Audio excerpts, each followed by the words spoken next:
Hi, and welcome to Mitratech's Morning Coffee Show. My name is Karl Viertel, and in today's episode, we'll be discussing enterprise risk management versus integrated risk management. What's the difference between the two?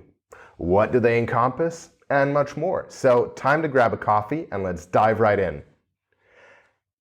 Enterprise risk management is not a new concept. I think most people have at least some idea of the objectives of ERM. It's also pretty obvious that managing risks across the enterprise is not getting any easier. New risks are emerging at incredible velocity. Depth of value creation is decreasing, meaning more reliance on vendors. Resilience of not just your own organization, but also your partners has become vital. So, capturing all these risks to your enterprise and evaluating them within the context of a mature enterprise risk management lifecycle has really become a pretty complex and comprehensive task. It's not too long ago that ERM was really focused on financial risk and IT risk. Today you need to consider so many different dimensions: ESG, third-party, DEI, supply chain, cyber, EHS, just to name a few. So, no surprise, risk managers are being held to incredibly high standards. Volatile markets, rapidly changing operating environments, and more regulation are demanding quite a few answers. So, are our current processes adequate? Is reviewing risks once every 6 months really enough? Do we need to implement more risk quantification from the bottom up? Can our technology still support what our business environment is demanding? The answer to these questions might mean digital transformation programs for some enterprise risk practices. So, as risk management is evolving, some people have been discussing if old terminology still fits. And this is where the term IRM, or integrated risk management, comes in. So, folks are using the term IRM as the successor of the formerly known discipline of governance, risk, and compliance. So, the thought process being, isolated ERM is not enough.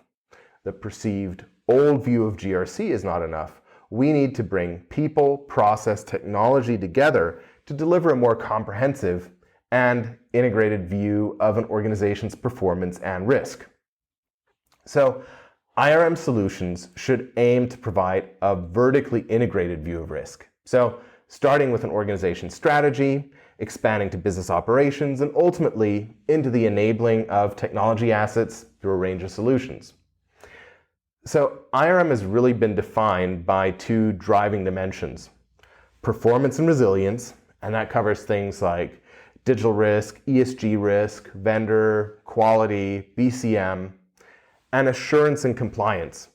And that covers internal audit, EHS, ethics and compliance, privacy, legal. So, as you can see, in the world of IRM, you need to bring together many different practices in a continuous view of risk. So, IRM by definition is not something you can do manually. You need powerful technology. So, is IRM new and is it different? So, it's pretty clear the term IRM is designed to replace the traditional GRC terminology. While you could say that ERM could be considered a key use case within GRC.